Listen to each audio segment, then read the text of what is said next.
A young boy vanishes in a snowstorm. No leads, no witnesses, just silence and cold.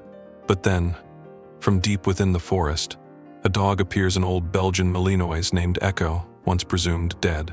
Guided by memory and instinct, Echo finds the boy, saves him, and leads a grieving veteran into a web of darkness hidden beneath a peaceful town. As truths unravel and a child trafficking ring is exposed, what begins as a rescue becomes a reckoning. This is the story of loyalty, healing, and how one forgotten dog became the key to a truth no one dared to see. Snow had been falling for 3 days straight, blanketing every road and rooftop in Evergreen County. The wind howled through the tall pine trees, scattering powder into the air before hurling it back down like icy needles. A small town lay tucked against the forest's edge, its rooftops sagging under the weight of winter. Beneath its quiet surface, something terrible was unfolding too quietly for anyone to notice in time. A 10-year-old boy named Liam vanished at 3 p.m. from a gas station off Cedar Road. His mother had looked away for only a moment to pay for gas. When she turned back, the car door was open. No signs of struggle, just faint tire tracks from a white utility truck skidding into the woods. Local authorities believed the boy had wandered off, perhaps lured deeper into the trees by curiosity. A search party was quickly assembled, flashlights, search dogs, loudspeakers calling his name, but night fell faster than they expected. The wind picked up.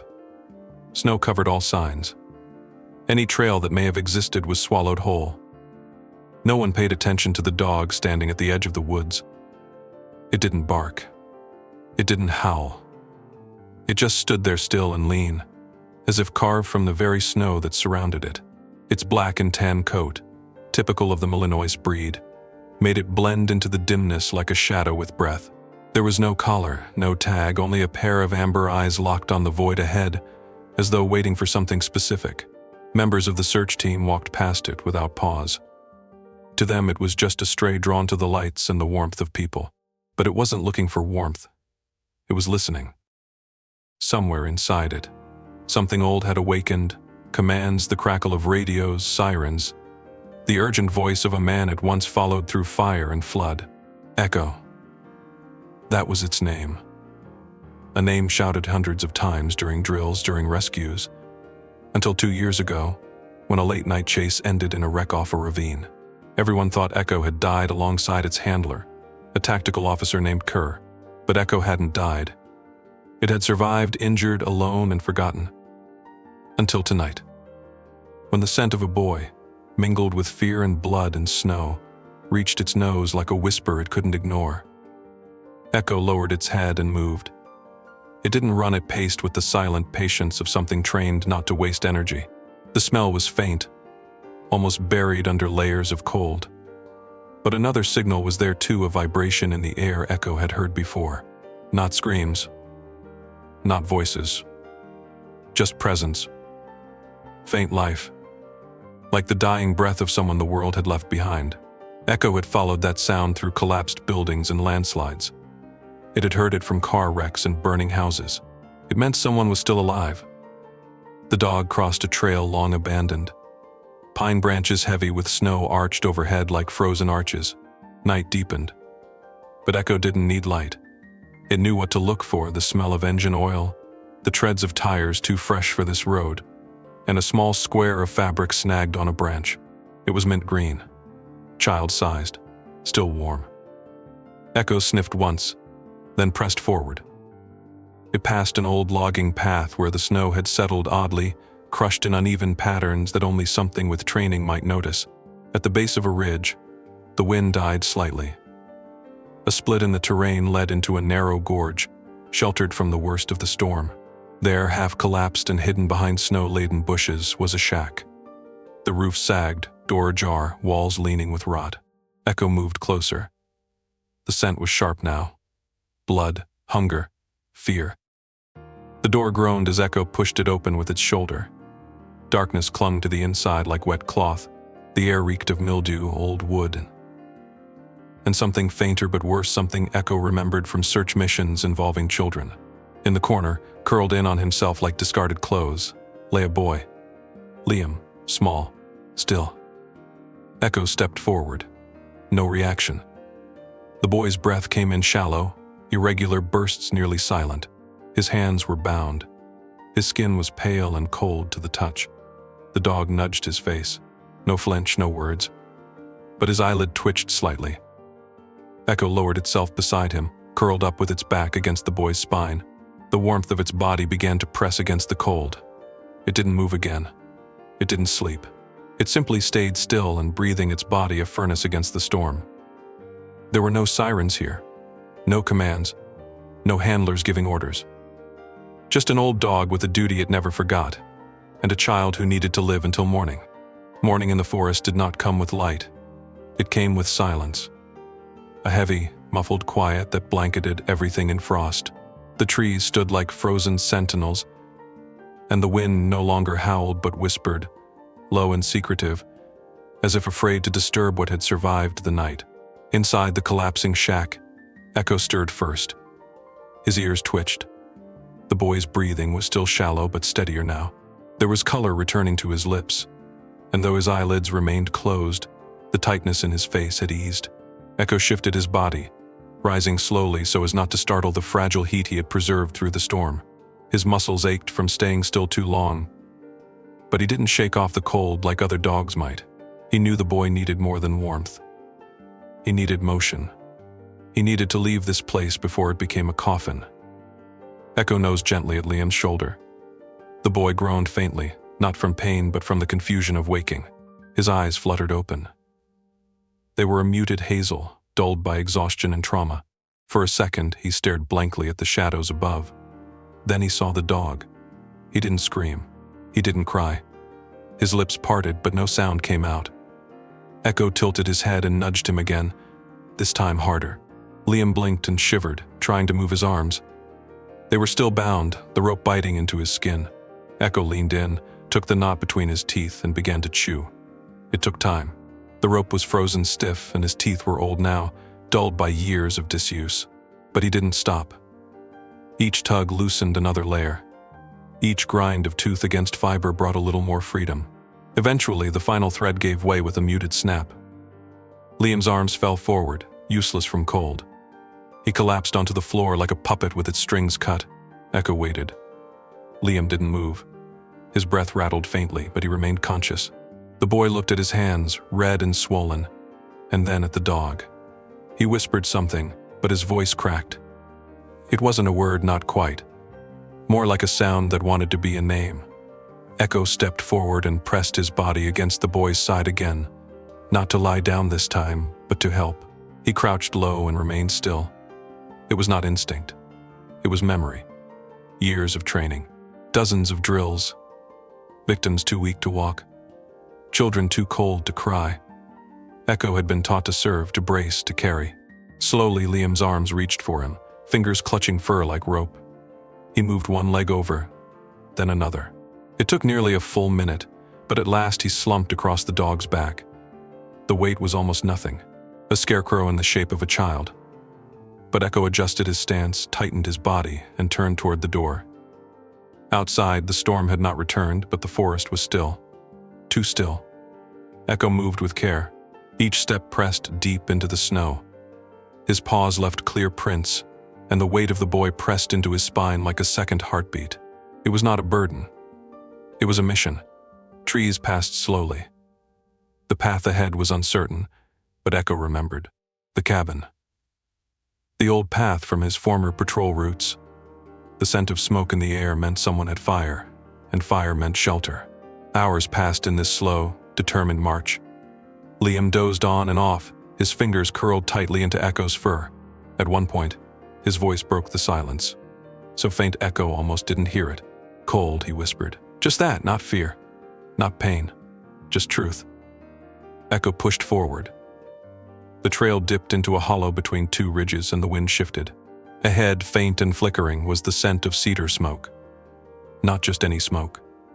This one Echo knew. A fireplace with damp logs. A pattern of burning that belonged to one man. The only man Echo had seen in the forest since the wreck. The man who once wore boots that smelled like antiseptic and pine oil. The one who didn't shout when he saw a dog in the trees. A man who had once buried his grief in silence. Marcus Hale. Echo pressed on. The cabin appeared between two large boulders. tucked into the trees like it had always been there. A plume of smoke rose from the chimney. The smell of warmth. The suggestion of safety. Echo reached the porch and barked once. Short, sharp. Enough. Inside, Marcus stirred from his chair. A book dropped from his lap as he stood. He moved to the door, opened it, and froze. Before him stood a dog covered in ice and snow, carrying a child barely conscious across his back. Marcus Hale had seen many things in his 60 years. He had carried men out of fire, stitched wounds in the back of moving ambulances, stared down the thick black smoke of disasters with the calm steadiness of a man who had learned long ago not to blink. But he had never opened his cabin door to find a boy half frozen, draped over the back of a dog. For a moment he stood frozen himself, one hand gripping the edge of the doorframe, his other reaching instinctively toward the boy. "Jesus," he muttered, stepping forward. The dog didn't move, didn't growl, didn't flinch. It lowered its stance slightly as Marcus bent down and lifted the child. The weight was shocking, too light, bones without meat. The boy's skin was ice, his shirt soaked, lips nearly gray. Inside, Marcus ordered without realizing he'd spoken aloud. The dog obeyed, padding across the threshold with silent steps, eyes watching the boy the entire time. Marcus cleared the couch in a single motion, books and jackets falling to the floor.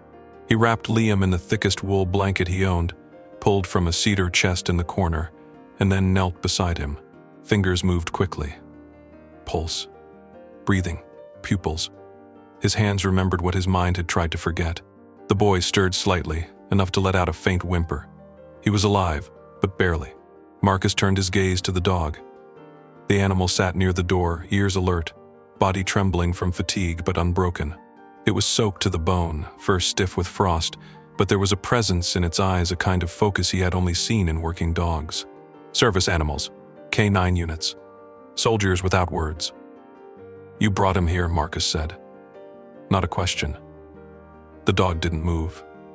But something passed between them. A silence filled with understanding. Marcus pulled out his first aid kit. His knees cracked as he stood. The boy's wrists were raw, deep red lines where the rope had bitten into the flesh. The marks weren't random. They were deliberate, tight, intentional. Someone had meant for this boy to stay tied, to stay silent. Rage curled up from Marcus's chest like old smoke. He hadn't felt that fire in years. Not since the call that came too late. The fire that had taken his daughter. The system that failed her, that failed him. He cleaned the wounds, wrapped them in gauze.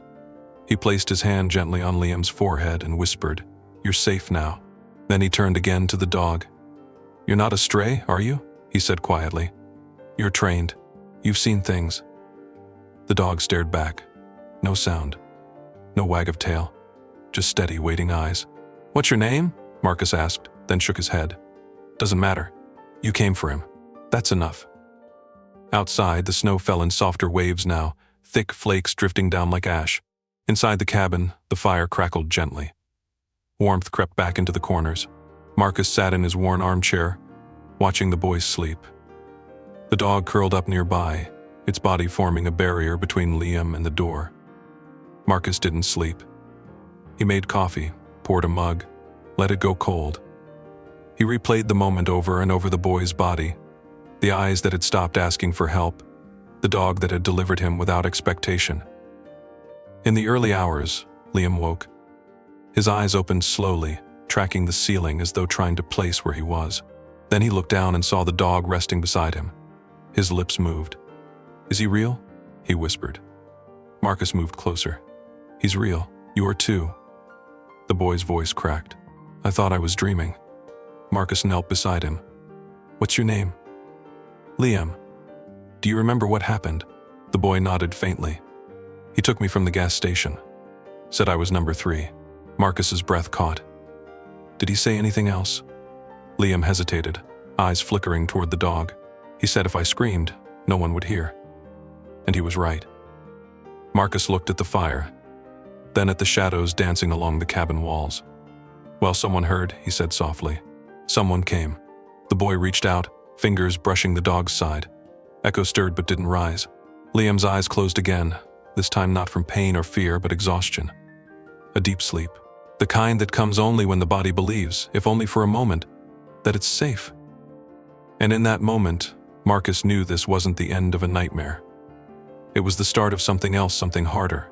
Someone had done this before. Someone had hurt children before and left them in the dark. Liam was not the first. And he would not be the last, unless someone finally decided to step into the cold and say no more. The sun rose behind a veil of gray, filtered through the frost-coated windows like light through old parchment. Marcus stood at the cabin's front door, a thermos of lukewarm coffee in one hand, a pair of binoculars in the other. Snow blanketed everything, burying paths, erasing tracks but not memory. Behind him, Liam was still asleep, curled beneath the heavy blankets, and the dog Echo lay close enough to feel each rise and fall of the boy's breath. Marcus knew they couldn't stay here long. The silence around them wasn't peace. It was the pause before something returned. He pulled on his boots, heavy and stiff, laced them tight, then looked to Echo. The dog rose without command.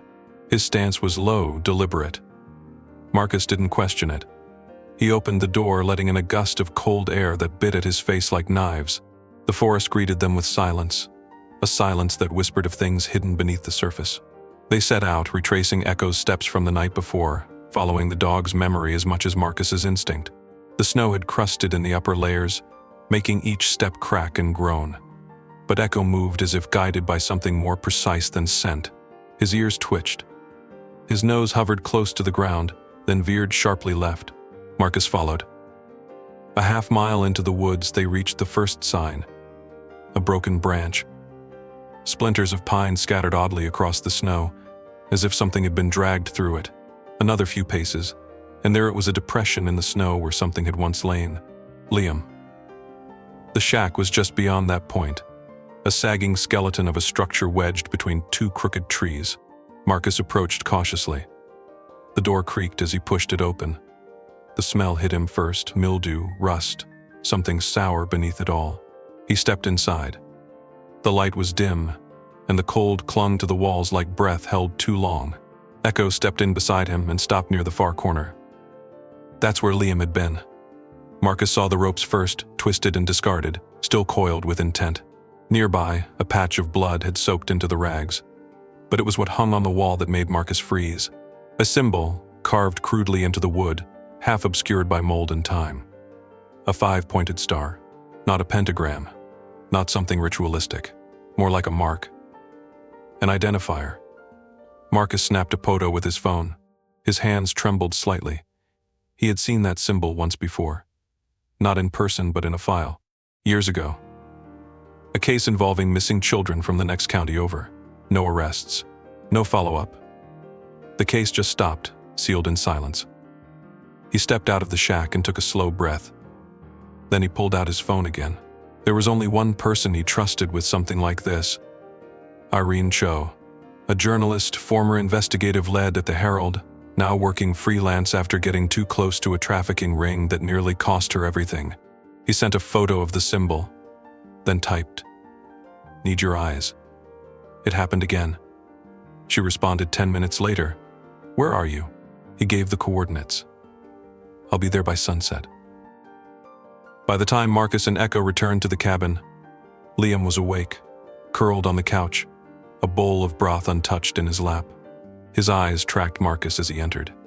"You went back," he said quietly. Marcus nodded. "Just to check." Liam's hands trembled slightly as he set the bowl aside. "Did you see the wall?" "Yes, he made me look at it every day," Liam whispered. "Said it meant I was part of something bigger now, that no one would care." Marcus crouched beside him. He was wrong. Liam's gaze dropped. "I think there were others. Before me." "I believe you," Marcus said. The door creaked again later that day, but this time it wasn't the wind. Irene stepped inside, brushing snow from her coat, her eyes scanning the cabin like a searchlight. She was in her late 40s, with sharp features and a voice like grit rubbed between steel. "Is the boy okay?" she asked. "Barely," Marcus said. "But he's alive." She walked over to the fire, warming her hands. "And the dog?" Echo stood, ears forward. Irene studied him. "That's no stray. He's been trained." "Where'd he come from?" "He brought Liam to me," Marcus said. "Walked through the storm to do it." "Then we owe him something too," Irene murmured. Marcus handed her the phone. She stared at the photo of the star carved into wood. Her face hardened. "I've seen this." She pulled out her own notebook.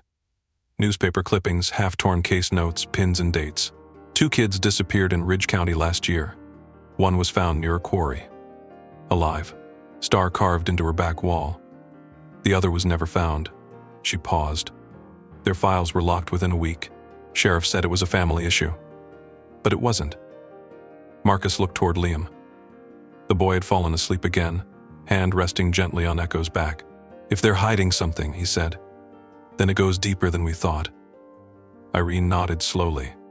"We're not looking at a one-time predator. We're looking at a network. Someone with reach. Someone who knows how to disappear kids and make the law look the other way." Outside, the sky darkened. The forest didn't move. But inside the cabin, something had shifted. The first thread had been pulled loose. And soon, the whole thing might unravel. The snow had slowed to a drift by morning, but the cold remained sharp, clinging to the bones like a memory that refused to fade. Inside the cabin, Liam was awake early, wrapped in blankets, his eyes staring at the flickering fire as if trying to find defined shapes inside the flames. Echo sat nearby, unmoving but not asleep. One ear tilted toward the boy, the other toward the window. Still, watchful. The quiet between them wasn't empty. It was charged, as if something was waiting to be said but hadn't found its shape yet. Marcus stood at the counter, pouring coffee, but he watched the boy more than he watched the mug. "You slept better," he said gently. Liam didn't look away from the fire. "I think I remembered something," he said. His voice was thin, barely louder than the crackle of wood. "A name." Marcus set the mug down. "Tell me." Liam blinked. "Marin." He said her name once. "I don't think he meant to." Marcus frowned. "Was she with you?" Liam shook his head. "No, just the name. He was mad that she cried too much. He said she was the reason they moved everything." At that moment, Echo lifted his head. His eyes locked on Liam, and his entire body stiffened, not in fear but recognition. Marcus saw it. "Echo," he said slowly. "Do you know that name?" The dog stood, took one step forward, then another. He moved to Liam's side and gently pressed his head under the boy's hand. Liam flinched, then relaxed. "He does," the boy whispered. "He remembers her." Marcus knelt beside the dog. "How? Why would you know that name?" He didn't expect an answer. But the look in Echo's eyes was different now, focused, determined. Marcus stood and opened the cabinet beside the fireplace. Inside was a small black box he hadn't touched in years. It held fragments of an old life, maps, photos, files from cases that were closed too soon. He rummaged through until he found it a printout from a missing child alert almost a year old. Marin Douglas, age 9. Last seen outside her aunt's trailer in Clearwater. Disappeared without a trace. Marcus remembered the case because of one strange detail. The report had been withdrawn within 3 days. Official explanation, custody dispute. But the family never confirmed it. The aunt stopped talking to reporters. The file vanished from public access. He showed the photo to Liam. The boy nodded slowly. "I never saw her. But that's the name. That's her." Echo stepped closer, sniffed the paper, then let out a short, sharp exhale.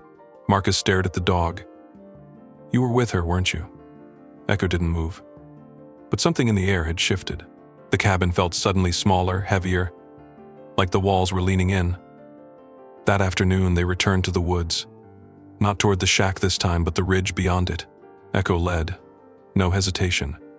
His nose low to the snow. Liam stayed behind, still too weak to walk far. Irene remained to keep watch, armed with her recorder and a growing stack of notes. Marcus followed the dog up the slope. The trees grew denser here, older. The snow was less disturbed. Echo paused at a bend in the path, sniffed a spot under a fallen branch, then veered sharply to the right. Marcus followed. They arrived at a clearing. A campsite once, long abandoned. Rusted stakes, charred wood, a pile of broken plastic crates buried in snow. Echo pawed at one of them, then stepped back. Marcus knelt and cleared away the frost. Inside, half hidden beneath a rotting tarp, was a child's backpack. The tag still intact. MD, Marcus stared at it for a long time, then pulled out his phone and took a photo. They returned to the cabin as dusk settled. Liam sat near the fire, Echo pressing close beside him. Marcus handed Irene the image. Her face darkened. "That's hers. I've seen that backpack before." Her aunt showed it in an interview before she disappeared from the news. She lowered her voice. "Someone's covering tracks fast." Liam looked up. He always wore gloves, even when he tied the ropes. And he smelled like poison. "Poison?" Marcus asked. "Like chemicals. The kind you use to kill things." The room fell silent. Echo stared at the door. His body tensed again. That name, that smell, that girl. These weren't fragments anymore. They were a pattern, a path, and Echo remembered more than they'd realized. Not just where to go, but what had been lost. The wind returned just after midnight, low and pulsing like a drumbeat heard through a closed door. Trees groaned against their roots. Somewhere in the distance, a coyote cried out once, then fell silent. Inside the cabin, Irene sat hunched over her laptop, the glow from the screen casting sharp shadows across her face. Marcus stood at the map-covered table, eyes scanning the topography of the ridgeline and surrounding woods. Echo paced near the door, nose twitching, tail stiff with awareness. The dog had barely rested since they returned. Whatever memory stirred in him was not letting go. "We need to follow him," Marcus said quietly. Irene looked up. "Now, he's locked on something. I've worked with enough K9s to know the look. He remembers more than we think." Irene hesitated, then nodded. "Give me 10 minutes. She backed up the files, emailed them to 2 trusted colleagues, then shut the laptop. They layered up coats, boots, gloves, and Marcus grabbed a hatchet, not for show but for what the forest might hold. Echo was already at the door when they opened it. The cold slapped them in the face like a warning. The night was heavy with tension, the kind that wraps around the ribs and makes breathing feel earned. They didn't speak. Echo led, down the trail, past the shack, deeper, where the pines grew thicker and the snow less disturbed. After 30 minutes, they reached a narrow path barely visible between 2 stone outcroppings. Echo paused, sniffed the air, then descended. The earth here felt wrong beneath their feet, soft, not from snow but from being disturbed. Marcus motioned for Irene to stay behind while he moved forward. Echo padded slowly beside him, each step measured, as if walking through memory. At the bottom of the slope stood a structure half buried, forgotten. It might have once been a storage shed, but now its walls leaned inward like secrets too long kept. The door hung open. Echo stepped inside first. Marcus followed. The smell hit immediately. Mold, damp earth, rust. But beneath that, something else, metal and chemical. The walls were lined with shelves. On them were ropes, plastic cuffs, even collars, some small, meant for children. Irene stepped in behind him and stopped. "Jesus," she whispered. A table stood in the center of the room, scarred and stained. Next to it, an old flip phone lay discarded, battery still warm. Marcus picked it up with a gloved hand, dropped it into a plastic bag from his coat pocket. "He was just here," he said. Irene scanned the shelves, her hands shaking now. This wasn't just a hiding place. This was organized. In the far corner, Echo let out a low growl. They turned. A hidden panel in the floor had been disturbed. Marcus knelt, pried it open with the hatchet, and pulled out a cloth bundle. Inside were photos. Children. Dates. Ages. Heights. One of them was Marin. Another one Marcus didn't recognize was labeled MJ. Irene's eyes widened. Micah Jean.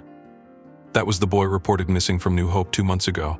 His case was marked as custody interference. "Same pattern," Marcus said. Different child, same symbol." He unfolded one of the photos. On the back, scribbled in jagged writing, "Obedience first, then freedom." Echo barked sharply, startling both of them. Not fear. Alert. Outside, branches snapped. A presence moved through the trees. Marcus shut the panel, slipped the folder into his coat. "Time to go." Irene didn't argue. They followed Echo out into the dark, but not back the way they came. The dog led them around the edge of the ridge, through a gully marked by animal trails and old footprints. half swallowed by snow. At one point, Echo stopped, sniffed the air, and doubled back. A detour. An instinct. And that's when they saw it. Buried in snow beneath a tarp was a red duffel bag.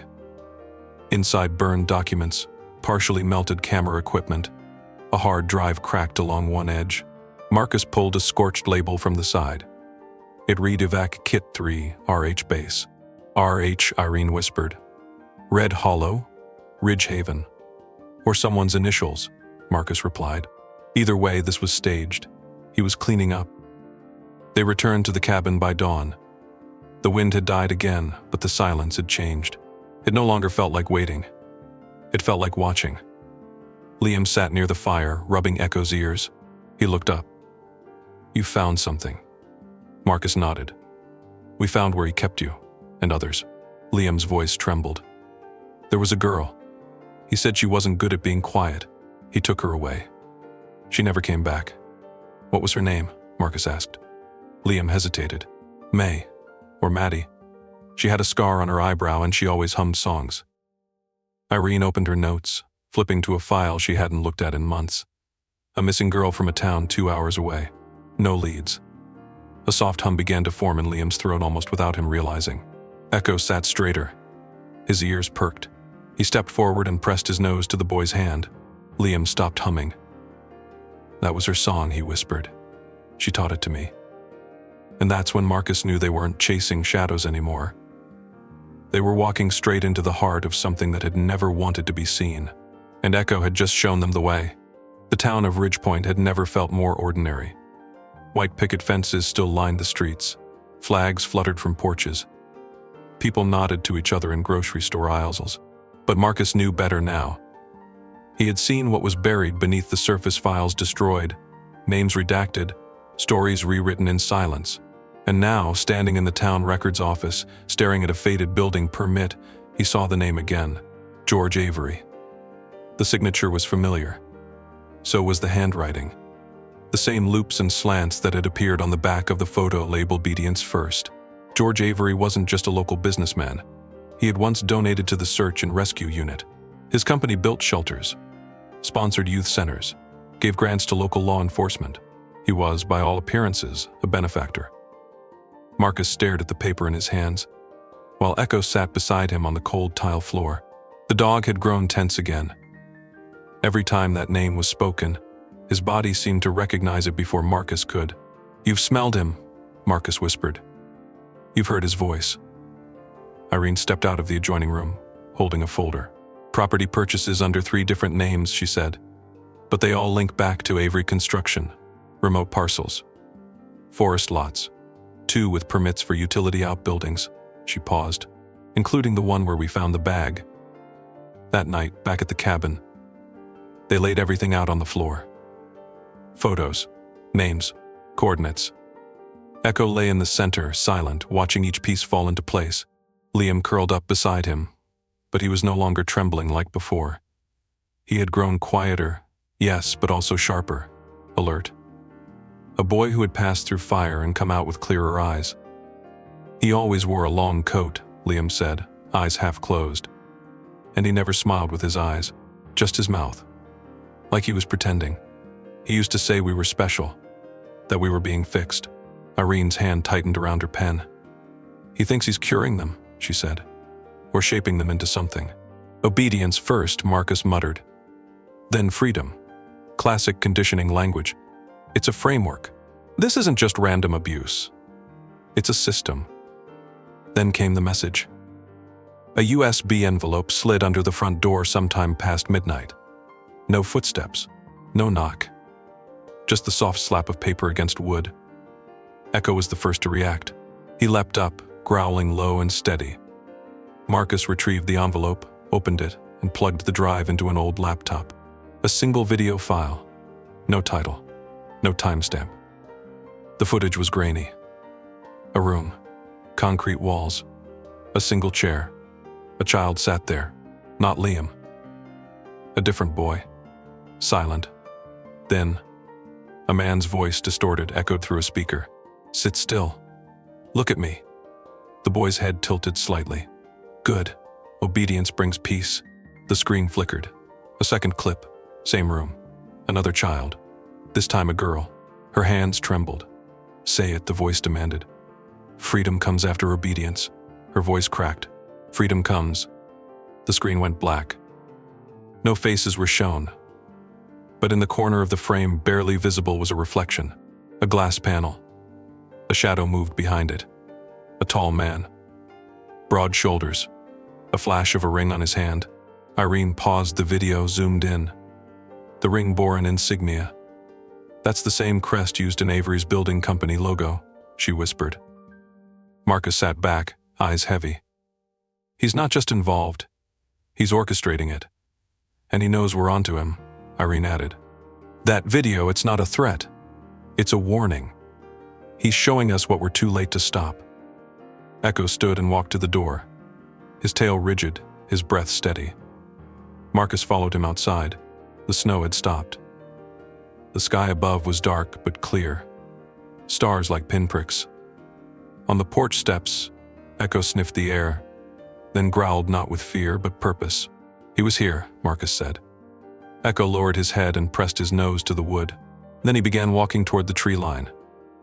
"What is it?" Irene called from behind. Marcus didn't turn. "He's tracking. Not a scent. A memory." The trees swallowed them soon after, Echo moving ahead with the sure steps of something who no longer hoped but knew. They followed for almost half a mile until they reached a clearing. In the center stood a shed locked and dark, not the one from before. A new one. Marcus drew his flashlight. Irene readied her camera. Echo sniffed the air, then let out a bark so sharp it cracked the night like glass. They were close now. Not just to evidence. To him. To the man behind the curtain.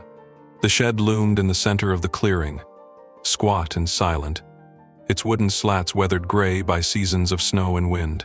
No path led to it. No wires ran from it. It stood like a secret built by hands that never intended to be found. Echo stood in front of it now, body taut, breath shallow, nose quivering, as if the scent was layered in memory more than air. Marcus stepped forward, hatchet in hand, flashlight beam dancing across the cracks in the wood. Irene followed, camera ready, recorder clipped to her jacket. Behind them, the forest watched in stillness. They circled the structure once. No windows. One rusted padlock on the door. Marcus didn't wait. He swung the hatchet once, twice, the metal clanging hard. On the third hit, the lock cracked. He pulled it free, opened the door slowly. The hinges groaned. The smell hit them first, mildew, iron, and something fouler beneath it. A life held too long in dark corners. Inside, the room was cold and narrow. A single bulb hung from the ceiling, unlit. A cot in the corner, stained. A desk. And on the wall, a map of the county. Pins. Red string. Circles. Photos clipped by thumbtacks, kids' faces, school IDs, street corners, shelters, all marked like a hunter's notebook. In the center of the desk, a file folder. Labeled Witness Protocol, LB. Liam Bennett.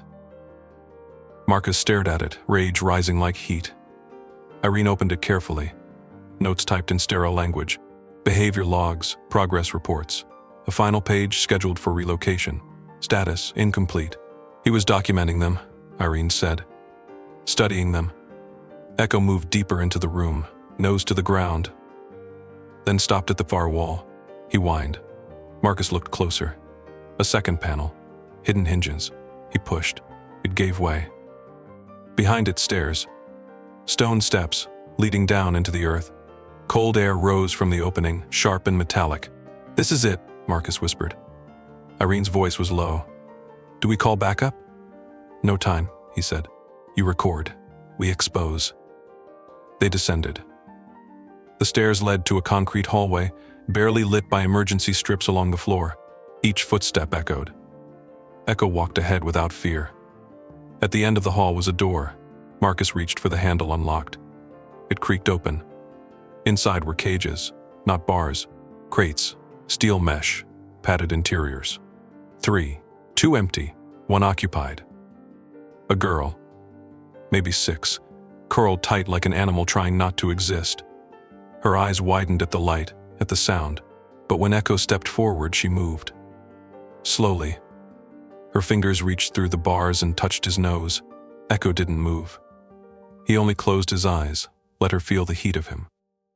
Marcus opened the cage. Irene wrapped the girl in her coat. "You're safe now," she whispered. "You're safe." Footsteps. Heavy. Above them.